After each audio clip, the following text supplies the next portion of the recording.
Mm. Sentry, hindi naman pwede magdagdag dyan Yeah. sa sa ang tawag dito dyan sa ICC kasi parang nagbo-volunteer si Magalong eh.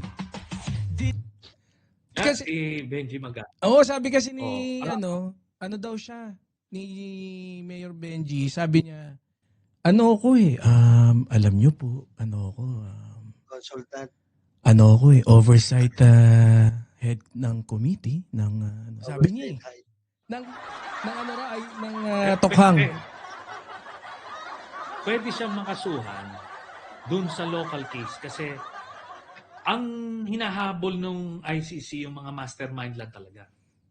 Pero yung mga operador, yung mga provincial director na pumatay ng kung ilan dosena, tapos siya yung head ng oversight committee, pwede siyang managot dyan na part nung local law natin, yung crimes against international humanitarian law natin, yung Republic Act 9851. Pagka yan ay implement, sabit sila hanggang yung mga ibang opisyal na hindi mako-cover na ICC. Pero mukhang nagsisinungaling lang naman si Magalong noon eh, that time, sabi. Hindi kasi hinihingihan ko siya ng patunay na maglabas siya ng patunay na talagang oversight head committee siya. Naglabas ng patunay yung mga kampo niya. Oversight head committee raw siya ng Tokhang noong 2023. Sabi ko, Tokhang 2023? Paano nangyari yun? Si PBBM. Baka nagkagulo-gulo siya. Alam mo, actually, ako natanong ako dyan kung pwede siya magtestigo para sa ICC against Kidigong. Sabi ko, wag na yan kasi maka-Duterte yan. Tinuloy yun. Baka nabutahi pa yun doon. Oo. Oo nga. Kaya ngayon nga, Sentry, wala pa rin siyang pinapakita ng mga ebidensya ng mga binibintang niya eh. Hanggang ngayon, wala. Diba? Kaya sabi ko, diba? Tsaka, ako nga nakapag-file ng kaso eh. Kung meron ka, ikaw dating kang pulis, investigador, marami kang access sa documents, hindi niya final eh. Tsaka sana doon muna sa bakuran niya sinimulan. Kasi sina Pulong, sina Eric Yap, di ba? Yun ang sinasabi niya sa akin mismo. Tapos ang kapal ng research niya eh. Kasi maka-Duterte nga daw siya. Di tapos ang boxing. Huwag na tayo mag-usap. Ngayon, Sentry, dumako naman po tayo dati. Unahin na lang na po natin tong kasi mainit po eh. Bago po natin pag-usapan yung kudita kay Tito Sen, dito muna po tayo sa mga chinator. Ito po ang mainit na pinag-uusapan ngayon. Bilang may background po kayo sa pag-aasikaso ng ating West Philippine Sea noong panahon po ni Pinoy, ano pong masasabi niyo po dito sa minumungot? Kanina lang po nagmumungot si Cayetano at ito si Marcoleta po. May solusyon ba kayo? Ito, bakit po si Marcoleta nakasimangot, nakangiti, parehas ang muka?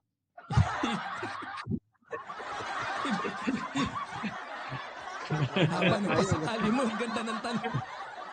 Ano yan, masasabi po sa mga tinator po? Ganito. Alam nyo, sa Senado, when I was there, pagka ang pinag-uusapan ay domestic policies, ayan, magdidebate kayo. Pero pagka ganito mga, yung sentimiento ng Senado,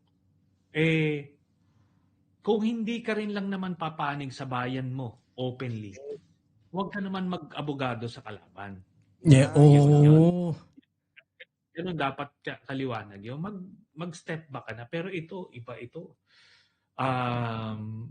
Kung nag-aabogado na sila eh. Yun ang mabigat. Dinidefend eh. Nung sa amin nun ni JPE nung nilabas yon, ang debate namin actually yung ibang topic eh, yung sa Camarines Sur na paghati. Yes. Then suddenly, gusto niya akong birahin, nilabas niya. Ganon. Hindi pwede yun. Binenta mo daw. Hindi, wala siyang sinabi doon. Ito mahirap eh. Kahit na basahin nila doon, pakinggan nila, Walang sinasabi si Enrile na binenta ko. Ang sinasabi niya, ano yung ginawa ko daw? Ang sinasabi ko doon, katabi kita eh. Nung dinidiscuss ko yun, nung binibit ko sa executive session kay President Aquino yung mission, katabi ko siya. Tapos, tinanong niya mismo si President Aquino, authorized ba ito si Senator Trillanes na mag-back channel? Sinabi mismo sa kanya ni Pinoy, yes, I appointed him. Di, nailagay sa lugar. Tapos, dinidiscuss ko kung paano na paalis yung mga Chinese doon. Alam niya eh. Kaso kailangan niya mag-intriga kasi nakakahadlang ako doon sa plano niya. Pero sinasabi ko kahit na kailangan kong depensahan yung sarili ko ng time na yun, hindi ko pwedeng gawin kasi pag executive privilege, tas foreign policy and national security, hindi mo pwedeng i-discuss.